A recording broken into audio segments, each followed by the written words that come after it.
I'm Amber Fuhriman, and this is the Break Your Bullshit Box podcast. If you want comfort, this is not the place for you. If you're ready to understand what makes smart, capable, successful people, including you, keep repeating the same patterns, this show breaks down human behavior, drawn from real conversations and years of studying what makes people create change so that you can make better decisions, have better conversations, and get better results. So let's dig in and break the bullshit that's been running the show. Welcome back to another episode of the Break Your Bullshit Box podcast. A few weeks ago, I was on a podcast interview with a good friend of mine, Shane Hamlet. You can go check out that episode if you're interested. He's a musician. We'll link the link to that in the show notes.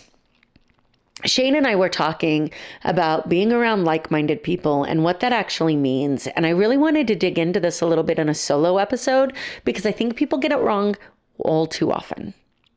You know, we're in a world right now, especially politics aside, I'm going to use it as an example. We're in a world where you identify as one side or the other. You identify as red or blue. You're in a world where you identify as one identity or another in a ton of different places. We say, I want to surround myself with like-minded people, when sometimes that doesn't mean exactly what we think it means. Because like-minded people on a surface will like the same things that we like. They'll like the same sports teams that we like. They'll have the same political beliefs that we like. They will have the same beliefs about relationship roles and society roles and gender roles that we have. When we look at like-minded people in that instance and that definition, what we're really doing is secluding ourselves from the external viewpoints that push us to challenge our own opinions.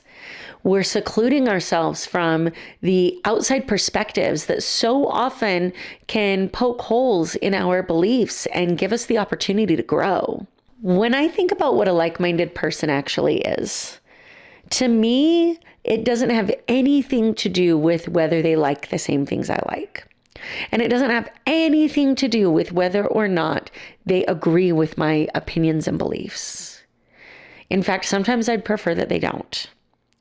To me, a like-minded person is somebody who shares the personality traits of compassion, shares the love for personal and professional development, shares the desire to grow as a person and professionally, shares the interest and commitment to supporting others in their own journey.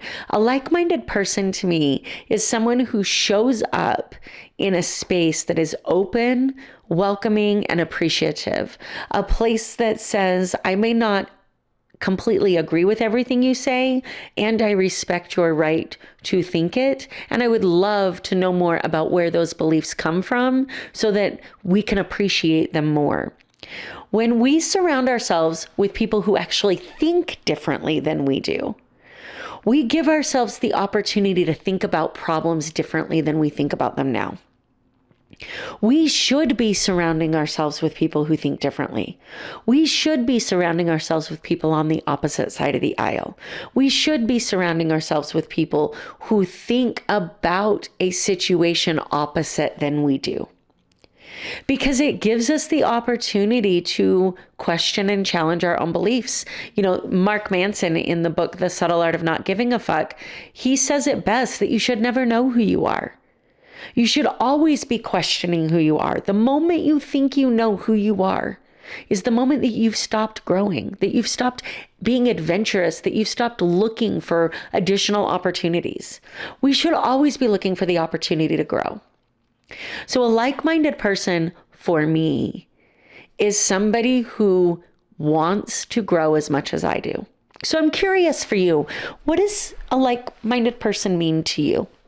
When you say, I really want to be around like-minded people today, are you using that as a way to seclude yourself from other viewpoints and be validated in your thinking? Or are you using that as a way to be challenged, an opportunity to grow, and the ability to expand your horizons?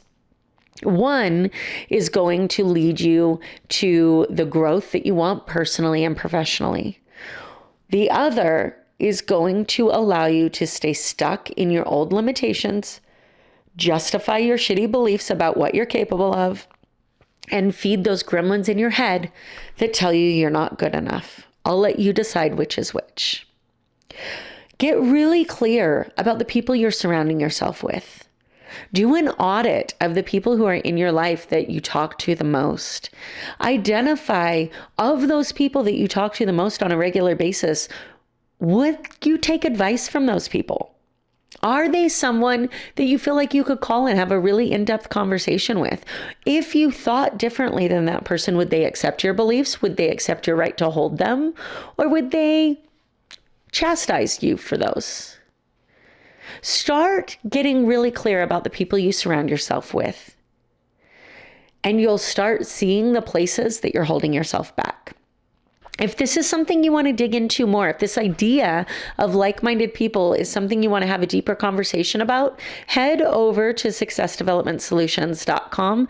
Click the link for my calendar. We can dig into what's going on in your life and business right now, what's holding you back, what your goals are, and how we're going to accomplish them. You can book a free strategy call with me there. I look forward to chatting with you soon. And until then, make sure that you're surrounding yourself by like-minded people.